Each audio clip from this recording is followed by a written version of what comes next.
Olá, sejam bem-vindos ao programa Escola na TV. Criamos esse canal para que vocês, alunos, possam acompanhar as aulas mesmo nesse momento de ensino remoto. Espero que vocês compreendam todo o conteúdo.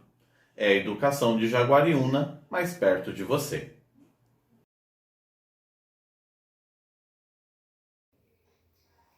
Olá, tudo bem com vocês? Meu nome é Mônica, sou professora de Ciências e o tema da nossa aula é sobre o sistema respiratório. Qual é a função do sistema respiratório? Eu começo a minha aula dizendo isso a vocês. O que faz o sistema respiratório? Por que muitas vezes quando a gente está comendo e vai falar ao mesmo tempo nós acabamos engasgando? Todos esses assuntos serão abordados nessa videoaula de hoje. Vem comigo!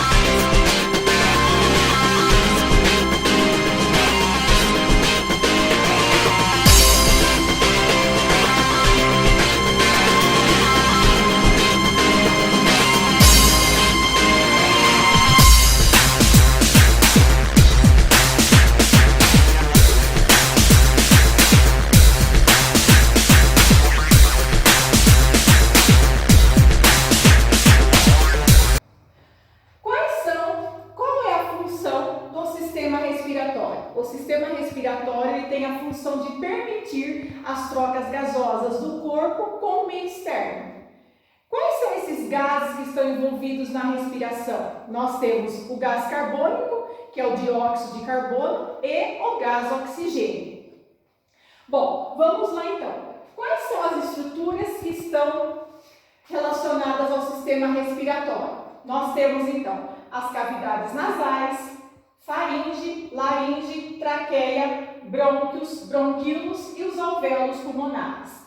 Então aqui eu tenho toda uma anatomia do sistema respiratório. Bom, vamos começar pelas cavidades nasais. As cavidades nasais, elas ficam no interior das nossas narinas, né? E elas têm três funções. Elas fazem a filtração. Como que é feita a filtração do ar? Através dos pelos que nós temos dentro da narina. Né? Ela umidifica. O que é umidificar? Ela secreta um muco, né? E ela também faz um controle de temperatura. Esse ar, quando a gente respira, a gente faz o processo de inspiração, ele não pode estar nem muito frio e nem muito quente. Então, a cavidade nasal, as cavidades nasais, elas têm essa função também. Elas têm que controlar a temperatura, por quê? Porque esse ar ele tem que chegar numa temperatura que seja boa para que ocorra as trocas gasosas no interior dos alvéolos pulmonares, tá certo? Bom, então vamos lá. O ar, na hora que ele entra, ele passa pela cavidade nasal, que tem toda essa proteção. Bom, no interior da cavidade nasal também, nós temos receptores de odores e também receptores de impurezas. E essas impurezas podem ter o quê? Um vírus, uma bactéria, por exemplo. E quando esses vírus entram pela cavidade nasal, a cavidade nasal ela se fecha.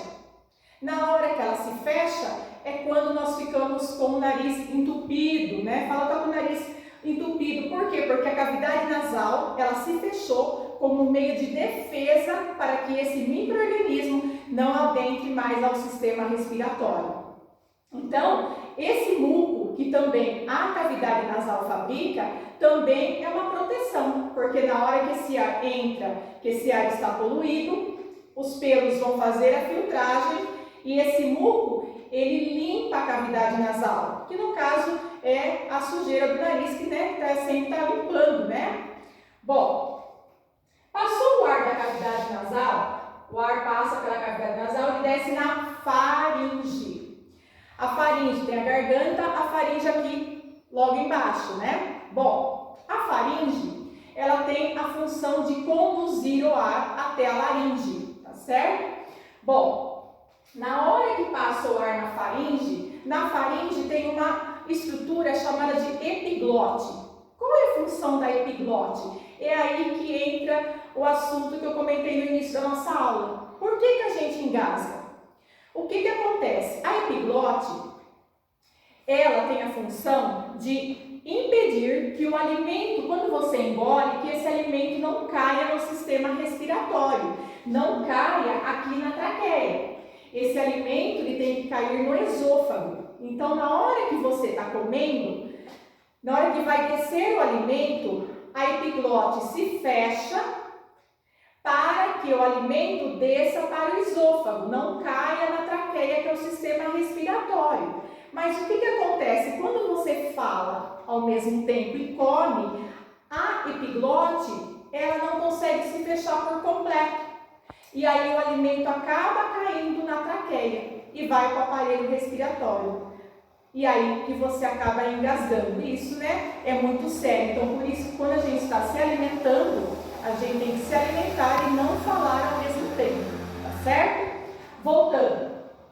O ar passou pela faringe, desceu para a laringe.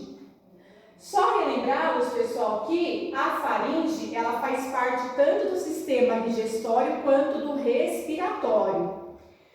Bom, o ar passou da faringe, então a faringe ela conduz o ar até a laringe. A laringe é onde estão as nossas cordas vocais, né? As nossas pregas vocais, né? Que o som da nossa voz ele sai de acordo com a vibração. Esse ar chega na laringe, né? E essas cordas vibram, né? Isso que faz com que ocorra a emissão do som. Bom, o ar passou da faringe, passou para a laringe. Esse ar agora, ele vai aqui. Deixa eu mostrar nessa imagem mais abaixo. Nós temos então aqui, ó, laringe, passou pela traqueia e depois vai para os brônquios e bronquíolos. Chegou na traqueia. A traqueia é um tubo com anéis cartilaginosos. Por que tem que ser de cartilagem? Porque é mais resistente. Porque se ela fosse mais flexível, se você movimentasse o pescoço, iria comprometer a passagem do ar. Então, por isso que essa traqueia tem que ter anéis cartilaginosos que são mais resistentes.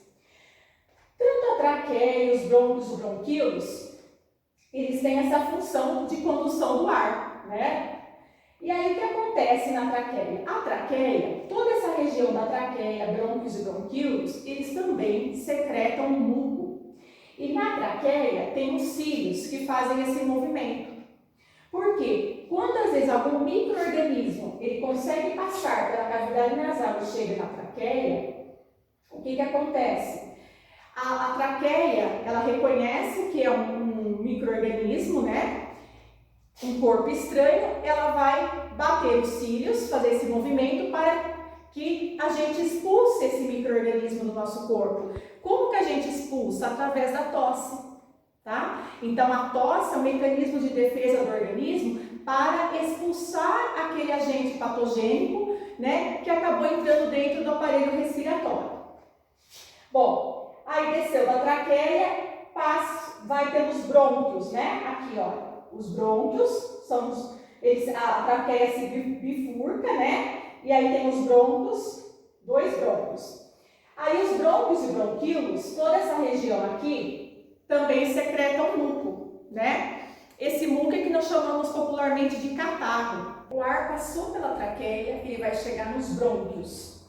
Os brônquios, depois os bronquíolos e finalmente nos alvéolos pulmonares. Então, só para relembrá-los que toda essa região da traqueia, brônquios e bronquíolos, nós temos a fabricação do muco, né? Que nós chamamos, como eu já falei, do catarro. Então, por exemplo, quando você está com algum processo infeccioso nessa região, por exemplo, uma bronquite, uma asma ou até mesmo uma pneumonia, você tem um aumento muito grande da secreção aqui nessa região do aparelho do sistema respiratório. E aí, por isso que muitas vezes, né, você começa a ter uma secreção muito grande, né, secretar muita quantidade de catarro, porque, ou no caso pulmão, no caso se for uma pneumonia vai ser os alvéolos pulmonares, se for uma bronquite, uma asma, o processo inflamatório vai ocorrer aqui nos brônquios e bronquíolos, tá certo? Bom, passando o ar dos brônquios, bronquíolos, nós chegamos finalmente nos alvéolos pulmonares. Nós temos mais ou menos 300 milhões de alvéolos em nossos pulmões, tá? E esses alvéolos, eles parecem umas esponjinhas. A função dos alvéolos pulmonares é fazer a troca gasosa, que nós chamamos de hematose. O que acontece? Os alvéolos pulmonares, eles estão cheios de capilares. Esses capilares são vasos sanguíneos bem finos, na espessura de um fio de cabelo. E o que acontece? Na hora que o sangue chega no pulmão, ele chega pelas artérias pulmonares, é um sangue venoso que é rico em gás carbônico. Na hora que chega nos alvéolos pulmonares, esse sangue venoso, cheio de gás carbônico, ele é convertido em sangue arterial, rico em gás oxigênio. Então, aí o que acontece com o gás carbônico? A gente expira na respiração. A gente solta esse gás carbônico e no nosso sangue vai entrar o gás oxigênio, tá certo? Bom, agora vocês vão ver um vídeo. O ar é essencial para a manutenção de nossa vida. Ele é composto por diferentes tipos de gases. Tão importante quanto a qualidade do ar que respiramos é a preservação da saúde do nosso aparelho respiratório, pois ele é o responsável, dentre outras coisas, por levar o oxigênio até nossa corrente sanguínea, que por sua vez o distribui por todo o nosso corpo. A jornada do ar pelo nosso corpo começa pelo nariz e boca, passando pela faringe, laringe, traqueia e chega até os pulmões. Dentro dos pulmões, o ar passa pelos brônquios e depois por estruturas ainda menores, os bronquíolos. Ao final dos bronquíolos encontram-se os alvéolos, que recebem o ar que foi umedecido e aquecido durante toda a sua trajetória pelo aparelho respiratório. Os alvéolos são revestidos por uma extensa rede de vasos sanguíneos, chamados de capilares. É o contato entre os alvéolos e os capilares que possibilita a troca gasosa. Durante a inspiração, parte do ar é renovado nos alvéolos. Ao passar pelos alvéolos, as células sanguíneas liberam o gás carbônico, que é o resultado do metabolismo celular, e capturam o oxigênio, que está dentro do alvéolo, para distribuí-lo por todo o corpo. O oxigênio captado pelo sangue viaja até o coração, onde é bombeado para todo o corpo. Já o gás carbônico é expelido do corpo através da expiração. Nosso sistema respiratório dispõe de algumas defesas naturais que diminuem a quantidade de contaminantes que chegam aos pulmões. A primeira delas se encontra dentro do nariz. São os pelos nasais, que retêm as maiores partículas inaladas. As vias aéreas, nariz, traqueia, brônquios e bronquíolos são revestidas de uma camada aquosa de muco. Essa camada é responsável por umedecer o ar e também por capturar algumas partículas estranhas que foram inaladas. Abaixo dessa camada de muco existem as células ciliadas, que revestem todas as paredes das vias respiratórias, exceto parte dos bronquíolos e os alvéolos. Elas possuem um movimento vibratório, que faz com que o muco seja conduzido em direção contrária à dos pulmões. Esse movimento permite que as partículas que ficaram presas nesse muco sejam expelidas pela tosse ou deglutidas. Apesar dessas defesas, nosso organismo não é capaz de reter todas as partículas e outros contaminantes que entram pelo nosso aparelho respiratório. Algumas partículas conseguem chegar aos alvéolos. As paredes dos alvéolos são revestidas por uma camada fina de água, onde o ar se dissolve, tornando possível a passagem do oxigênio para o sangue. Algumas partículas conseguem chegar até o interior dos alvéolos e ficam presas nesse líquido.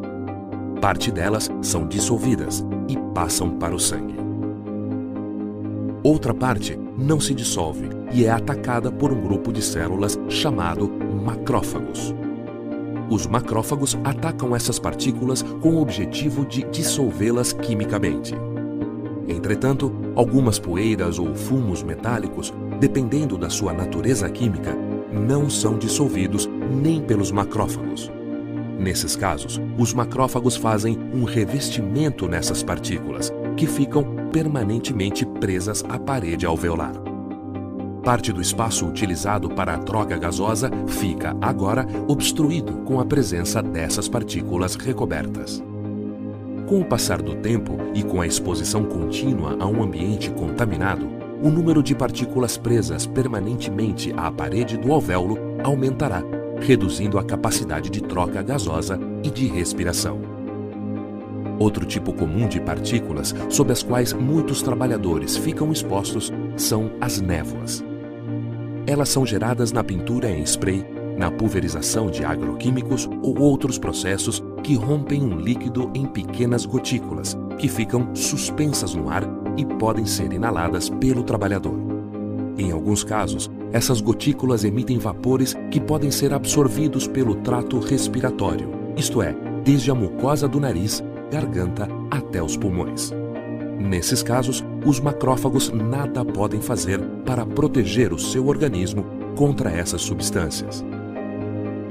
Os gases são gerados em uma grande variedade de processos produtivos, como galvanização, quando ácido e água são aquecidos, tratamento de água, em que se utiliza cloro, sistemas de refrigeração, em que se utiliza amônia.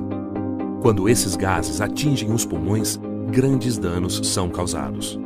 Quando inalados, alguns gases considerados irritantes provocam queimadura química nos pulmões do indivíduo, causando assim uma reação de defesa do organismo, que secreta um líquido na tentativa de amenizar essas queimaduras.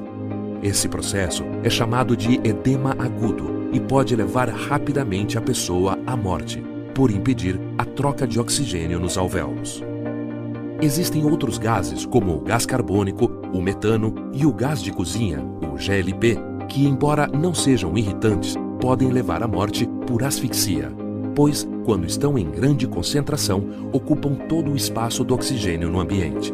Um outro tipo de contaminante são os vapores orgânicos, gerados pela evaporação de solventes, derivados de petróleo, álcool, naftalina e outros produtos químicos voláteis.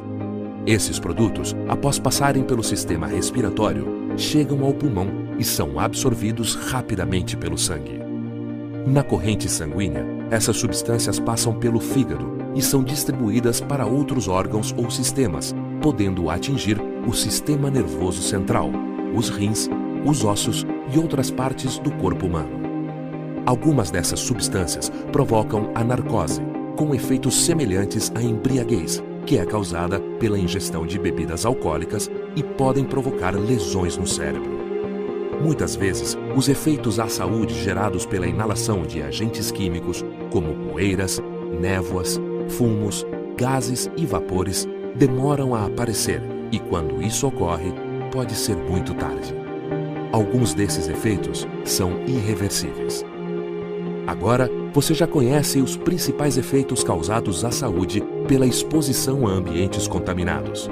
Lembre-se sempre de se proteger adequadamente toda vez que ficar exposto a contaminantes que podem ser inalados. Você é o maior responsável pela preservação de sua saúde. Voltando à nossa aula do sistema respiratório, vocês viram bem legal aquele vídeo sobre os alvéolos pulmonares, né? Bom, antes de eu começar a explicação sobre os movimentos respiratórios, eu vou pedir que vocês abram a apostila no volume 2, apostila NAMI, na página 192, que é sobre o sistema respiratório. Então, todo esse conteúdo que eu estou abordando nessa aula, ele está aqui na apostila. Então, hoje nós estamos fazendo essa aula de sistema respiratório e a gente vai dar continuidade aos conteúdos todos até o final da apostila, tá certo? E aí vocês vão fazer o seguinte, vocês vão grifar todas essas estruturas que nós vimos aqui do sistema respiratório, vocês vão grifar ali, pode ser com marca-texto, uma caneta, um lápis, as funções de cada estrutura. Bom, vamos voltar aqui. Bom, a respiração, como eu já falei no início da nossa aula, ela tem a função de permitir as trocas gasosas, né, entre o nosso corpo e o meio externo. Bom, quais são os movimentos respiratórios? Nós temos o movimento, então, de inspiração e expiração. Na inspiração, eu vou ter o quê? Tanto o meu músculo diafragma e os músculos intercostais, eles vão se contraírem para que o ar entre para dentro dos meus pulmões. Então, na hora que eu faço o movimento de inspiração, o meu diafragma ele vai se abaixar, os músculos intercostais e também o diafragma, ele se contrai. E aí, o que vai acontecer? A pressão aqui dentro dos meus pulmões, ela vai diminuir. E na hora que ela diminui, o ar entra para dentro dos meus pulmões. Qual gás que vai entrar no momento de inspiração? O gás oxigênio. Tudo bem? Agora, e o movimento de expiração? Expiração é um movimento ao contrário. Eu fiquei contraída na inspiração, no movimento de expiração, os meus músculos estão relaxados. Tanto o diafragma quanto os músculos intercostais, eles vão relaxar. E aí, esse ar, a pressão se torna maior dentro dos meus pulmões. O fato da pressão se tornar maior, o ar vai sair para fora, tá? O que acontece quando nós vamos, por exemplo, num lugar de alta altitude? Lugares com alta altitude, nós temos uma baixa concentração de gás oxigênio e também a pressão se torna menor. E aí, muitas vezes, a pessoa começa a ter aquela falta de ar, né? Pessoas, por exemplo, que escalam, fazem de picos, né? Elas, às vezes, né, geralmente elas levam um galão de oxigênio, né? Balãozinho de oxigênio com elas. Mas, por exemplo, o que o organismo faz para sobreviver num ambiente desse? Por exemplo, pessoas que moram em ambientes dessa forma, lugares altos. Dentro dos nossos rins, nós temos um hormônio chamado eritropoetina. Ele fabrica as células vermelhas do sangue, que são as hemácias. E as hemácias, aqui a gente vai ver no conteúdo da nossa aula, as hemácias são as células que carregam gás oxigênio. Então, o que acontece? Quando você está num lugar de baixa concentração de oxigênio, o rim ele é estimulado a fabricar as hemácias. Esse hormônio ele estimula os rins a fabricarem as hemácias. E aí, essas pessoas que moram nesses lugares, eles têm uma maior concentração de hemácias no sangue. Por isso que eles não vão passar mal nesses ambientes, porque o organismo dele já tem essa estrutura toda, né? Já fabrica essa quantidade a mais de hemácias para conseguir sobreviver num ambiente como esse mais alto, né? Lugares mais altos. Ao contrário da gente, que mora num lugar de baixa altitude, né? A gente não tem esse mecanismo. Por que não tem? Porque a eritropoetina ela estimula o rim a fabricar mais hemácias quando temos uma baixa concentração de oxigênio no ar. Então, na hora que vê, tem baixa concentração de oxigênio, peraí, precisa fazer alguma coisa, o organismo precisa se prevenir de alguma forma. O que ele faz? Ele fabrica mais hemácias. Então, essas pessoas têm uma maior concentração de oxigênio dentro do organismo. O nosso sistema nervoso central, uma área do sistema nervoso central aqui no tronco encefálico, chamado de bulbo, ele que controla os movimentos respiratórios e os batimentos cardíacos. Então, o que acontece, por exemplo, quando uma pessoa se afoga? Nós não conseguimos segurar por muito tempo a respiração, porque quando eu seguro a respiração, eu começo a manter o gás carbônico dentro do meu sangue, né? A concentração começa a aumentar de gás carbônico. E isso vai deixar o meu sangue mais ácido.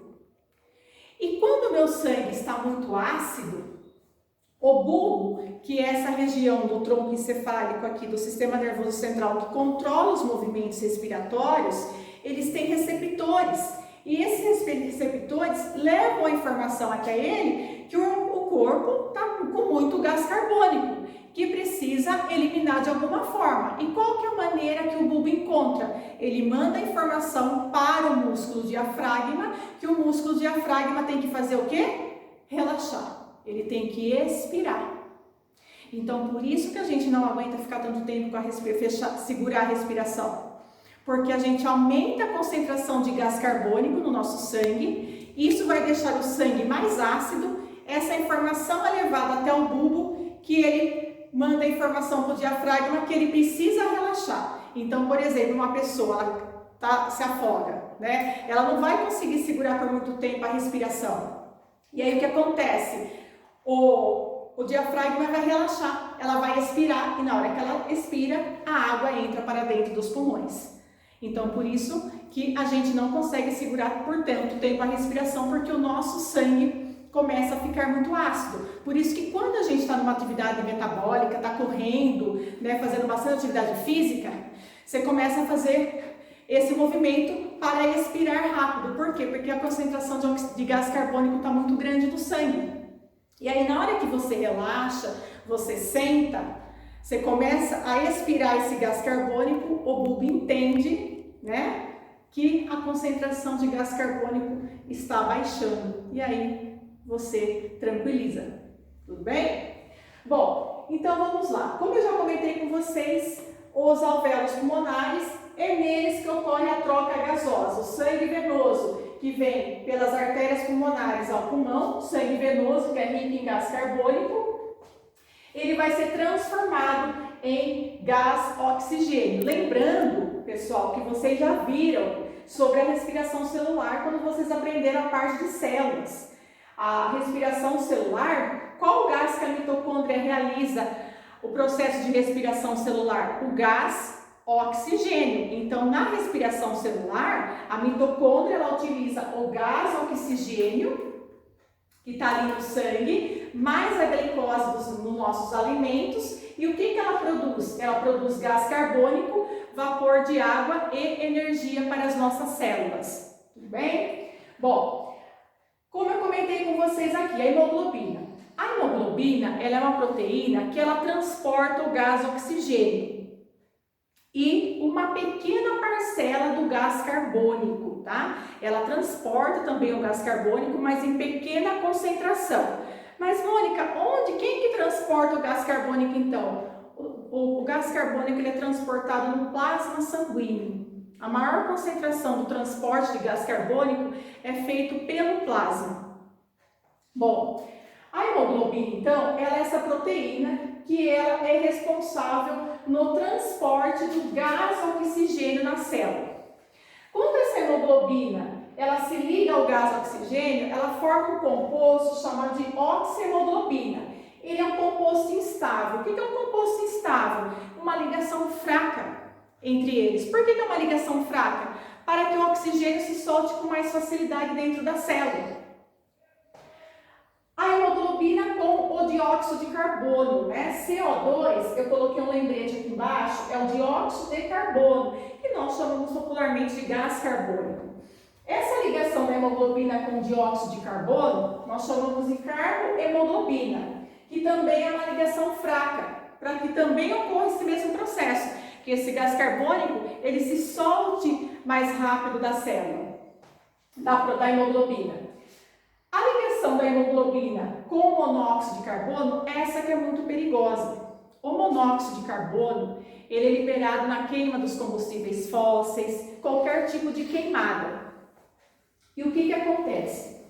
Se você está num ambiente fechado, começa, por exemplo, a pegar fogo, tem essa eliminação de fumaças. A hemoglobina, ela tem uma ligação estável com o monóxido de carbono, é uma forte ligação.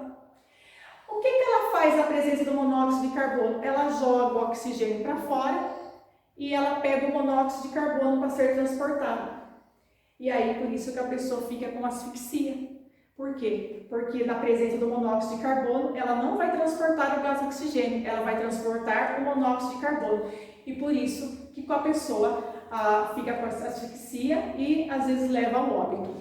Aqui eu coloquei as patologias. Patologias são as doenças do sistema respiratório, as principais. Então, nós temos a tuberculose, que é uma doença bacteriana, uma bactéria bastante resistente, é uma doença que nós também pegamos em contato com o ar. Uma pessoa, por exemplo, que tem o bacilo, que tem essa bactéria, ela tosse, ela espirra, ela elimina essa bactéria no ar. O tratamento de tuberculose leva mais ou menos 6 meses. A pneumonia é uma doença que ela pode ser bacteriana, viral ou também causada por fungos, né? Ela causa uma inflamação nos alvéolos pulmonares, que aumenta muito a secreção, né? A fabricação do muco, que é o catarro.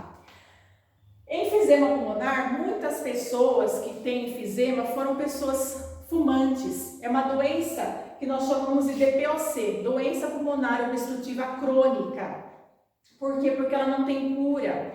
O que o enfisema pulmonar o que ela causa no pulmão? Ela destrói os alvéolos pulmonares. As substâncias tóxicas do cigarro vão destruindo todos os alvéolos pulmonares, que a pessoa não consegue. Cada vez mais esses alvéolos vão sendo destruídos até o ponto que vai levar essa pessoa à morte. Por quê? Porque ela não vai conseguir mais fazer a troca gasosa. E a asma e bronquite, tanto a asma quanto a bronquite são doenças do sistema respiratório que causam a constrição dos brônquios e bronquíolos, um estreitamento, e aumenta muito a fabricação do muco, né? E aí a pessoa não consegue respirar. Qual que é a diferença? A asma, geralmente, ela é curto período. A bronquite, ela pode se estender para 2 a 3 meses. Uma última coisa que eu vou falar sobre o sistema respiratório, que com o passar do tempo, os nossos pulmões, eles vão ficando menos elásticos. E aí, você começa a segurar mais o gás carbônico dentro do seu corpo, e aí você vai ter uma menor concentração de gás oxigênio. Bom, pessoal, nossa aula chegou ao fim. Eu deixo como orientação vocês realizarem as atividades sobre o sistema respiratório da apostila. Nos veremos na próxima aula com o sistema cardiovascular. Muito obrigado e até lá!